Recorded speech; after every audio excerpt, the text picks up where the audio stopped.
It was a warm spring afternoon on May 3rd, 2024, when the tranquility of a residential complex in Okaloosa County, Florida, was shattered by a sequence of events that would end in tragedy.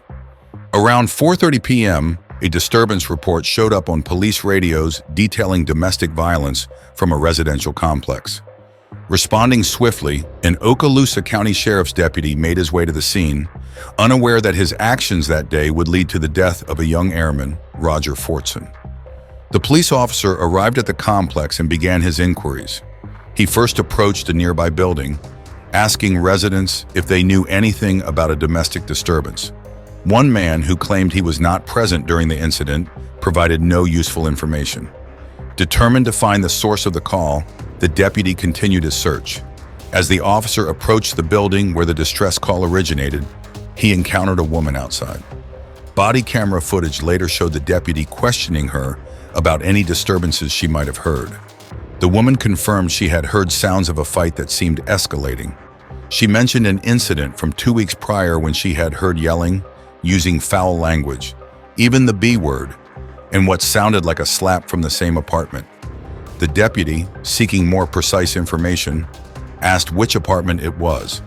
The woman directed him to apartment 1401, mentioning she had seen a couple fighting there before and that the man had appeared to be abusive. The deputy proceeded to apartment 1401. According to the body camera footage, he knocked on the door without initially identifying himself. He then moved to the side, positioning himself where he could not be seen through the apartment's peephole. 30 seconds later, he knocked again, this time announcing, "Sheriff's office, open the door." 10 seconds passed and the deputy knocked a third time, repeating his announcement, "Sheriff's office, open the door." Inside the apartment, Roger Fortson was on a FaceTime call with his girlfriend and his mother. Hearing the knocks but unable to see anyone through the peephole, he grew anxious. His girlfriend later recounted that Fortson, believing someone might be attempting to break in, armed himself with a gun for protection. The gun, held in his right hand, was pointed downward as he approached the door. According to the body camera footage, Fortson cautiously opened the door. The gun in his hand was visible, but it was not aimed at the deputy. As the door opened, the deputy shouted, "Step back!" and almost immediately fired his weapon. The sound of gunfire echoed through the corridor as 5 or 6 shots were fired. Fortson lifted his left hand in front of his chest in the chaos, but it was too late. He was struck in the chest and arm and fell to the floor. Only after the shots were fired did the deputy command, "Drop the gun!" Roger Fortson, a dedicated airman, lay bleeding on the floor of his apartment. Emergency services were called and he was rushed to a nearby hospital. Despite their efforts, Fortson succumbed to his injuries. The incident, initially reported as an attempted murder, now became a case of fatal shooting. The next day, May 4th, 2024, the Okaloosa County Sheriff's Office released a statement regarding the incident. They claimed that the shooting occurred after a deputy responded to a disturbance in progress and reacted in self-defense upon encountering a 23-year-old man armed with a gun. The sheriff's office asserted that the deputy had identified himself as law enforcement before the shooting. The deputy involved was placed on paid administrative leave pending the investigation. The release of the body camera footage on May 9th, 2024, painted a more complex picture. The footage showed Fortson with the gun in his hand, but not aimed at the officer. It revealed the moments leading up to the shooting, highlighting the tense and confusing situation. Fortson's family was devastated. His mother, heartbroken, could not understand why her son was shot. "He shot up my baby," she cried, her voice trembling with grief and disbelief.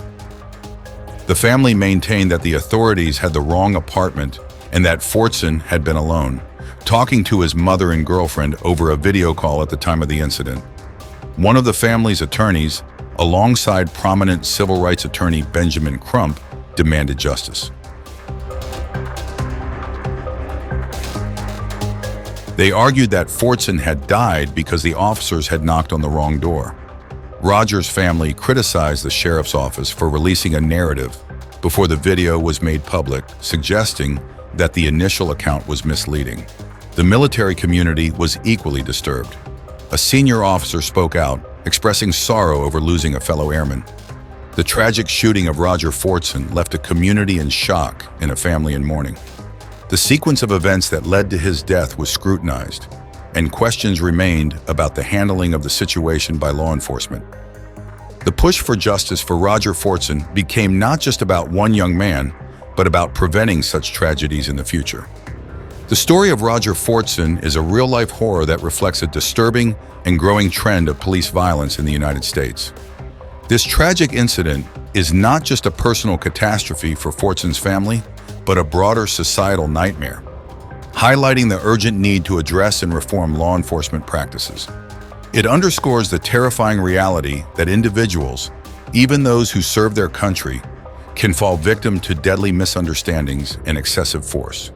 In our channel, we delve into true stories and real-life horrors, and this is one of the most pressing and alarming issues we face today, an ongoing horror that demands immediate attention and action to prevent further unnecessary loss of life.